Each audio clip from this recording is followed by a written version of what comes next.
Protection मतलब उड़ाने की बात होती है कि मार देंगे, उड़ा देंगे, और मारते हैं। It's very common. ये जो मर्डर करवा दिया। हाँ सीधा। अभी हमारे पास एक केस है जिसमें लड़की को, she was a YouTuber in fact, उसको रेप करके मार दिया। और अभी उसकी सिस्टर को थ्रेट्स आ रहे हैं। उसने मुझे, आपको मैं रिकॉर्डिंग भी सुना सकती, मतलब रेगुलर मुझे कॉल करती है, दीदी आज थ्रेट कॉल आई कि विटनेस पे नहीं जाना। हालांकि उनकी विटनेस बहुत ज़्यादा काउंट नहीं करेगी बिकॉज उनकी सिस्टर के साथ हुआ, वो नहीं थी वहाँ।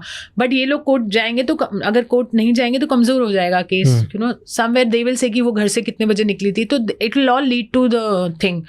तो हमने उनको सिक्योरिटी दिलाई। ऐसे मेरे बहुत सारे केसेस में हमने गनर्स दिला रखे हैं, सिक्योरिटी दिला रखी है, क्योंकि थ्रेट्स आते हैं और मार दिया जाता है।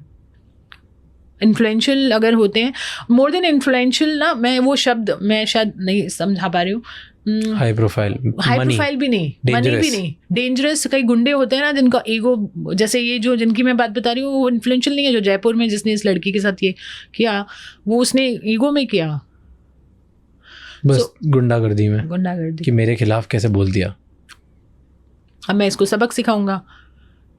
तो उस केस में डिफ़िकल्टीज मतलब ये होती है कि एक तो डराते हैं कि जो विटनेस है सब उसको डराएंगे, जो विक्टिम है उसको भी डराएंगे, हमें भी डराते हैं, जो फाइट कर रहे हैं उनको भी डराते हैं हमें तो पूरा डराते हैं। एंड डराने के अलावा बहुत बार ऐसा भी तो होता है कि नहीं डराया, लेकिन वो इतने इन्फ्लुएंशियल होते हैं या इतने कनेक्शंस होते हैं उनके कि उनके बारे में आप कुछ भी रिपोर्ट लिखा उन तक पहुंचती नहीं और नाम चेंज हो जाता है और आगे बढ़ जाते हैं। हाँ, तो मेरे पास बहुत सारे ऐसे केस हैं, अगर आप रेडी हैं तो मैं बात कर सकती हूँ। बिल्कुल। तो एक बाबा का केस आया था मेरे पास हरिद्वार से। वो बच्ची आदिवासी थी और वो बाबा के आश्रम में ही रहती थी। बाबा बहुत बड़े बाबा हैं इस कंट्री के, वो आश्रम चलाते हैं और उनके बहुत सारे फॉलोअर्स हैं। वो बच्ची हमारे को किसी ने रेफ़र की, वहाँ पे भी मेरे साथ गेम किया किसी लॉयर ने, बिकॉज मेरा सोशल मीडिया स्ट्रांग है और मैं उठाती हूँ और जेन्युइनली उठाती हूँ, दिल से उठाती हूँ। मैं रो भी पड़ती हूँ विक्टिम्स के साथ, मैं इमोशनली बहुत चार्ज अप हो जाती हूँ। तो मुझे कोविड के दौरान कॉल आया और उसने मुझे, एक लॉयर ने दिल्ली के, मुझे बोला कि योगिता तुम इससे मिलो, एक विक्टिम आई है और वो मेरे से लीगल हेल्प मांग रही है और वो बीमार है बहुत, उसकी तबीयत ठीक नहीं है, शी इज़ सिंकिंग। सो मैं उसको मिलने गई और मैंने उसकी पूरी कहानी सुनी। वो फूट के रोई, उसने कहानी बताई और मैंने उसका फेस कवर करके उसको रिकॉर्ड भी किया, ताकि वो हमें भी ज़रूरी रहता है, क्योंकि मुझे मालूम है कई बार विक्टिम पलट जाते हैं। तो मैंने रिकॉर्ड किया उनकी पूरी कहानी, बिल्कुल जेन्युइन वाइब्स थी, मतलब उसके साथ हुआ था वो, it was coming to me और मुझे समझ में आता है। और वो इतना रोई, और उनके साथ बचपन में हुआ था, वो 2-4 साल पहले हुआ था। वो अब हिम्मत करके आई बाहर जब वो आश्रम से निकल पाई। तो उसने बताया कि मैं छोटी थी 12 साल की, मैं दूध लेके गई, इनके रूम में मुझे भेजा गया, हर नई लड़की को भेजते थे। एंड बाबा जी ने मेरे साथ बलात्कार किया, 4 बार किया। एक बार मैं फेंट हो गई, तो मैं फेंट थी तब भी कर लिया। He was 70+। फिर ये 4 साल 5 साल आश्रम में रही, तो और भी डेथ्स हुई वहाँ बच्चियों की, लड़कियों की। इसको कोई दवा खिलाते थे ज़बरदस्ती, उस दवा में ज़्यादा नहीं, मतलब सॉरी टू से ज़्यादा नहीं, बार बार नहीं किया, 4 बार किया बलात्कार।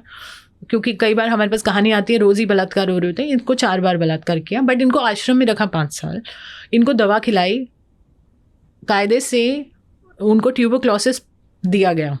ट्यूबरक्लोसिस, टीबी की बीमारी गिफ्ट की गई उनको दवाई से। क्यों? ताकि वो मर जाएं धीरे धीरे। ये एक प्लान्ड, ये बड़ा अच्छा उन्होंने निकाला आइडिया कि अगर मैं इसको वैसे मार दूंगा या ऐसे तो वो लगेगा नहीं, अब मैं बीमारी पास कर दूंगा। तो उन्होंने स्मार्टली इनको बीमारी दी जी। और वो लड़की बहुत ज़्यादा, अभी मैं बताऊंगी आगे क्या हुआ। तो उनको टीबी हो गया। अब टीबी उनका ऐसा हो गया कि उनका खून ही नहीं बनता था बॉडी में। तो मैं उसके इलाज में बिजी हो गई। मैंने कहा पहले इलाज कराओ, फिर हम केस देखेंगे। फिर हमने बाद में पता चला, मैंने हाईलाइट कर दिया अपने ट्विटर से ये वो, तो वो लॉयर भाई साहब ने वहाँ से पैसे ले लिए, हाईलाइट करवा के वहाँ से पैसे ले लिए और केस से बाहर हो गए। अच्छा, जो फाइट कर रहे थे। हाँ। तो उन्होंने बाबा के साइड से पैसे ले लिए। उन्होंने पहले से सेट था, तो उनको अपना भाव बढ़ाना था, तो उन्होंने मुझे इस्तेमाल किया। ओके, ठीक है। हमने बच्ची का इलाज कराया, बच्ची को कॉन्फिडेंस में लिया। मैंने बोला मैं तुम्हारी प्रेस रिलीज़ करी, प्रेस कॉन्फ्रेंस करी, उसका स्टेटमेंट कराया, इलाज कराया, उसको तैयार किया। और अब क्योंकि मैंने उसको हाईलाइट कर दिया था, और दिल्ली में बहुत सारे टाउट्स, पॉलिटिकल टाउट्स हैं जो आजकल बड़ी बड़ी पार्टीज़ में बड़े बड़े नेता बन गए हैं। अभी एक हैं, वो आए, उन्होंने मुझे रीच आउट किया कि इस बच्ची का मैं सॉर्ट आउट कराता हूँ, आप मुझे हैंड ओवर। मेरे को लगा शायद सच में मदद करना चाहते हैं। वो भी बाबा गेट आउट निकले। उन्होंने मुझसे नंबर लिया इस एवज में कि मैं मदद करूँगा, और उन्होंने बच्ची को नंबर लेके सेट किया और खुद भी पैसे खाए, उसको भी बच्ची को भी खिलवा दिए। बच्ची ने केस वापस विड्रॉ कर लिया, वो मेरे से टच में नहीं है। आज मुझे पता चलता है कि वो जेल में है, कि बाबा ने उसको किसी और केस में फंसा के उस बच्ची को ही, अब तो वो 25-26 साल की होंगी, उनको जेल में डाल दिया। बाबा ने उस बच्ची को फंसा जेल में डाल दिया ताकि वो बाहर ही ना आए। और वो वैसे भी वो फिजिकली बहुत बीमार थी, तो मुझे नहीं पता अभी उनका क्या स्टेटस है। I always want to help her. तो ये कहानियाँ सच हैं और ये मेरे साथ होती हैं। और बाबा ने मुझे constant threats through lot of people, वो मैंने बताया ना, वो पॉलिटिकल टाउट्स आते थे, बड़े बड़े लीडर हैं वो, जिनका मैं नाम ले रही हूँ, ये लोग एग्जिस्ट करते हैं और ऐसा होता है, और ये लोग सब उस चीज़ का फ़ायदा उठाते हैं, सिस्टम हमारा, अनफॉर्चुनेटली। बट यहाँ विक्टिम को मैं क्या ही बोलूँ, आई डोंट नो आप इसको कितना दिखा पाओगे। मुझे कोई ऑब्जेक्शन नहीं। आपको डर नहीं लगता? मुझे लगता है कभी ये वाला नहीं कि जैसे मुझे ये लगता है कि इस बच्ची को जैसे जेल डाला, जेल मुझे भी हो सकती थी, मेरे को भी थ्रेट आए, वो मुझे भी फंसा सकते हैं और आज भी फंसा सकते हैं, आज भी, बिकॉज ही इज वेरी। अगर आप ऐसे बता रहे हो जैसे पब्लिकली आप जा भी रहे हो, बट मैं चाहती हूँ, मेरी कॉन्शियस मेरे को अलाउ नहीं करती कि मैं इसको अंदर रखूँ अपने। I want to share. मैंने अभी भी शेयर किया था अपनी, मैं किताब लिख रही हूँ, मैंने उसमें भी लिखा है। तो मुझे मेरे तो आपको डर नहीं लगता? आपका सोर्स ऑफ स्ट्रेंथ क्या है? मेरा सोर्स ऑफ स्ट्रेंथ सच है।